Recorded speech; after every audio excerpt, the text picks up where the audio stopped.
Assalamualaikum, Football United ringan amatiran ala gua. Ada sebuah artikel di The Athletic ditulis oleh Laurie Whitwell tentang bagaimana Manchester United ini merekrut pemain ya, beberapa elemen ataupun ya orang yang memiliki fungsi-fungsi tertentu di dalam perekrutan ini, termasuk juga cerita-cerita terkait dengan proses perekrutan beberapa pemain di Manchester United yang menurut gue cukup menarik untuk diangkat. Artikel ini cukup panjang ya, jadi gue tidak akan menyampaikan semuanya. Gue akan pilih beberapa bagian yang menurut gue penting, akan gue artikan dan seperti biasa akan gue kasih opini.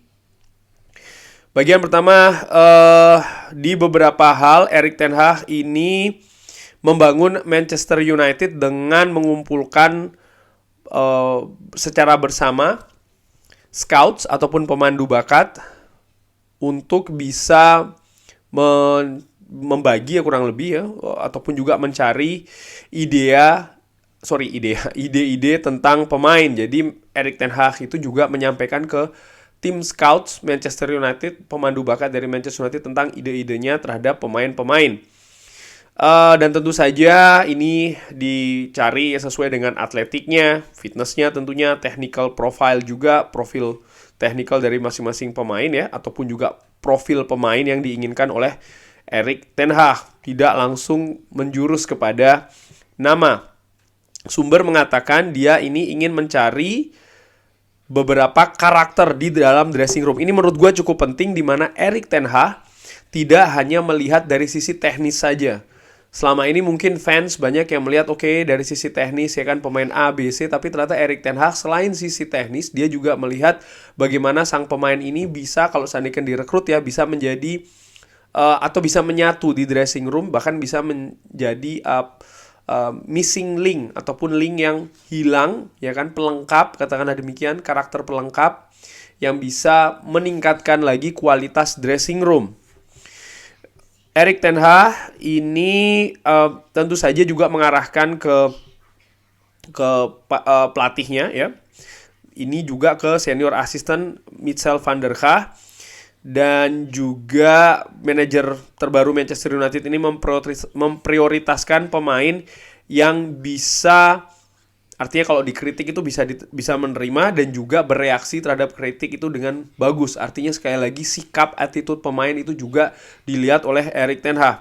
Sejauh ini 5 pemain yang didatangkan oleh Manchester United secara permanen di bawah Erik ten Hag ini memiliki start yang positif. Ada Casemiro, ada Christian Eriksen, ada Lisandro Martinez, ada Anthony, dan juga Tyrell Malacia. Ini mengingatkan, kalau di artikel ini ditulis ya, bagaimana produktifnya pemain-pemain Manchester United yang direkrut di tahun 2007. Ada Nani Anderson, Owen Hargreaves, Carlos Tevez ketika itu datang ke Manchester United. Sukses dari perekrutan di window atau jendela transfer yang lalu ini juga masih akan terus dilihat ya sepanjang waktu, tidak hanya dalam waktu singkat, karena juga ini membutuhkan kemampuan coaching dari Erik ten Hag, karena kan ya mereka ini direkrut bukan hanya untuk musim ini saja, tapi juga untuk musim-musim selanjutnya, bukan hanya untuk beberapa bulan ini, tapi juga bagaimana periodenya masih panjang. Jadi ini juga akan dilihat bagaimana metode pelatihan dari Erik ten Hag sehingga pemain-pemain yang direkrut itu bisa tampil maksimal, bisa bermain di kapasitas tertinggi. Diceritakan di sini juga bagaimana sebenarnya kedatangan pemain-pemain tersebut ini memberikan over budget bagi Manchester United, sehingga saat ini atau di bulan ini Manchester United ini hanya mencari loan deals atau peminjaman ya. Pergerakan dari Cody Gakpo, ini ada cerita tentang Cody Gakpo. Ini tentu saja cukup sering dibicarakan, walaupun sebelum Christmas atau Natal ya, ini sudah dihentikan karena keadaan finansial. Joe Glazer sudah membuat rencana ya, kalau ataupun memberi tahu idenya di musim panas yang lalu Manchester United ini sudah menghabiskan 244 juta dolar atau 200 juta pounds di dalam pemain-pemain yang akan memberikan impact di bisnis musim dingin. Walaupun pihak dari Manchester United ini berdiskusi tentang Cody Gakpo, tapi dia mengatakan, atau Joel Glazer mengatakan kalau memang tidak ada uang ya untuk PSV Eindhoven dan juga penyerang Belanda ini, sehingga Liverpool mengetahui hal ini dan mendatangkan Gakpo dengan deal seharga 44 juta pounds. Ternyata memang Manchester United duitnya cekak di musim dingin ini untuk budget transfer ya, untuk transfer budget. Kenapa? Karena ya musim panas yang lalu sudah menghabiskan ternyata 200 jutaan lebih secara total. Dan inilah kenapa mereka ini sekarang mencari atau mengeksplor dari tim Championship Burnley untuk bisa meminjam Wout Weghorst.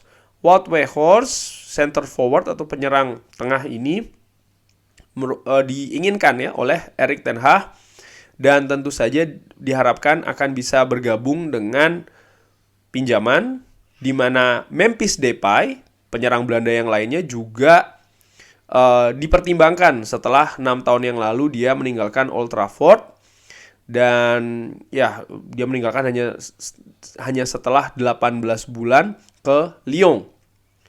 Nah, tapi ternyata sang pemain ini dikabarkan juga menginginkan kontrak yang agak panjang ini. Setelah atau sebentar lagi ya, kontrak di Barcelona juga akan selesai musim ini. Situasi Weghorst ini agak complicated ataupun rumit karena klub Turki Besiktas, di mana sekarang Weghorst ini bermain ya. Karena Burnley ini terdegradasi, oleh karena itulah Wout Weghorst dipinjamkan ke Besiktas. Nampaknya Wout Weghorst tidak ingin bermain di Championship. Ini juga harus setuju mengenai deal tersebut. Artinya Besiktas sekali lagi ya, dan ini tentu saja bisa memakan waktu agreement ini.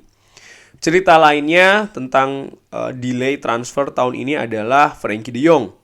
Erik ten Hag, ini juga penting ya, secara jelas mengatakan kalau de Jong yang ketika di Ajax dimanajeri oleh Erik ten Hag ini merupakan pilihan nomor 1 di central midfield, dan John Murtough berusaha untuk memfasilitasi hal ini.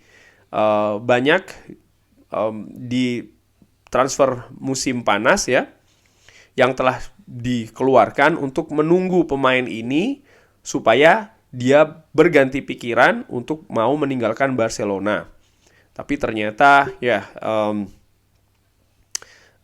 dia tidak berubah keinginannya, tetap ingin di Barcelona. Bahkan beberapa sosok senior di Old Trafford mengatakan harusnya mendekati Frenkie de Jong itu lebih awal. Mungkin bukan musim panas yang lalu, tapi mungkin musim panas tahun lalu ataupun juga sebelumnya. Jadi ya karena dia sekarang nampaknya sudah sangat menikmati sekali kehidupan di Barcelona, di Camp Nou, di Catalan. Yang penting lagi juga dikabarkan kalau Manchester United ini sudah pernah berbicara dengan Benjamin Sesko. Nama ini cukup banyak dibahas oleh Sobat Football United ya. Striker 19 tahun yang bermain di Red Bull Salzburg. Sesko ini sudah setuju bergabung dengan Red Bull Leipzig di tahun 2003 musim panas nanti. Dan ya ini jelas mengkonfirmasi kalau keduanya ini kan sama-sama Red Bull Group, jadi mungkin ya lebih mulus perpindahannya. Sebelumnya Sesko tentu saja sudah berbicara dengan pihak Manchester United, walaupun ternyata dari pihak Sesko ini ragu-ragu ya. Ternyata pihak Sesko dan juga keluarganya ini ragu-ragu mengenai kesiapan sang pemain, apakah sudah bisa bermain di Premier League, apalagi menjadi andalan Manchester United di lini depan. Cerita lainnya adalah Julian Alvarez, ini juga ternyata sudah di-track dengan Manchester United, tapi ternyata ya Manchester City yang mendapatkannya di bulan Januari. Walaupun Ralf Rangnick menyetujui atau bukan menyetujui, memberikan ide ya, mendorong untuk Manchester United mendatangkan Julian Alvarez.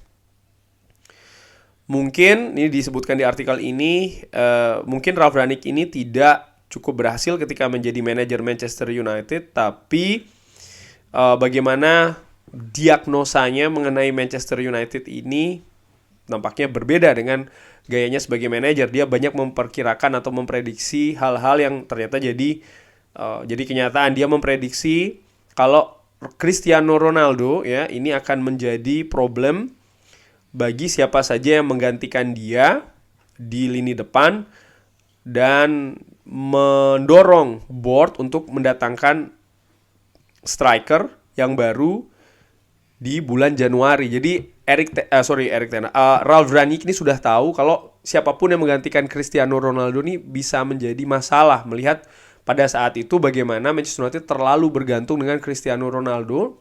Ralf Rangnick sudah melihat agak sedikit ke jangka yang agak jauh, sehingga di bulan Januari kemarin sudah sebenarnya merekomendasikan atau mendorong bahkan board manajemen Manchester United untuk mendatangkan striker sebagai backup Cristiano Ronaldo, bukan untuk musim lalu saja tapi juga untuk musim-musim setelahnya, dan itu memang betul terjadi. Sekarang Manchester United setelah kehilangan Cristiano Ronaldo agak sulit ya mencari penggantinya. Sekarang beruntung ada Marcus Rashford yang tampil cukup bagus. Oke. Disinggung juga di artikel ini kalau faktor terbesar dari transfer Manchester United ini adalah keluarga Glazer, Joel Glazer yang tinggal di Florida. Ini tinggal sangat jauh ya, 1000 miles. Ini yang akan memberikan keputusan akhir tentang transfer. Ini kan sebenarnya menurut gue sangat aneh, bagaimana mungkin yang dia terlalu jauh ya, tinggalnya paling tidak dari jarak dan juga informasi dan lain-lainnya yang menjadi keputusan akhir, pemegang keputusan akhir dari transfer ini. Di sisi lain, Manchester United ini memberikan keputusan ataupun leading voice, macam kayak pembuat keputusan yang besar juga ya, di transfer kepada Erik ten Hag, karena dia adalah sosok yang akan memilih tim di setiap pertandingannya. Dan eksekutif klub ya, artinya manajemen ini memiliki kepercayaan yang besar kepada Erik ten Hag kalau dia ini akan menjadi atau berada di posisi yang cocok untuk termasuk juga di pembuat keputusan mengenai transfer. Di belakang Erik ten Hag ini juga ada tim rekrutmen ya, yang juga sangat signifikan berubah musim lalu. Ini tentu saja dibangun oleh John Murtough yang bergabung di klub tahun 2013, dan juga Head of Recruitment Steve Brown yang datang 3 tahun setelahnya. Dub Tracker Man ini merupakan database yang dipusatkan dan memiliki ratusan pemain ya, dan ini nampaknya banyak diambil oleh Manchester United data-datanya dan digunakan sebagai bahan perekrutan, bahkan memiliki 140 scouts secara global. Wow, sangat banyak sekali. Dan dari banyaknya informasi tersebut akan memberikan rekomendasi di dalam komite ya, pertemuan komite, dan untuk Erik ten Hag atau tim rekrutmen untuk bisa melihat atau bahkan memberikan keputusan mengenai potensial signing atau pemain-pemain yang memiliki potensi. Jadi ini cukup banyak sekali, 140 scouts secara global, itu nanti akan mengkerucut ya kan, diberikan informasi ke tim rekrutmen Manchester United dan juga Erik ten Hag sebelum akan dibikin keputusan. Tugas dari Erik ten Hag bukan hanya sekedar mengatur taktik strategi di atas lapangan, memelihara dressing room, melihat juga yang terbaru kan, tim cadangan Manchester United, tim yang terdiri banyak juga dari tim akademi Manchester United ya, tapi juga perekrutan. Jadi memang tugas sang manajer itu sangat-sangat besar sekali, belum lagi juga dressing room dan lain-lain, sehingga ya cukup berat tugasnya. Dan oleh karena itulah gue selalu mengatakan siapapun manajer dari Manchester United selalu mendapatkan 100% support dari gue, karena memang tugasnya sangat besar, sangat banyak, dan juga sangat vital bagi kemajuan klub Manchester United. Kurang lebih demikian, ada beberapa pemain yang dibahas ya. Ternyata memang ada perubahan bagaimana proses rekrutmen Manchester United saat ini dibanding dengan sebelumnya.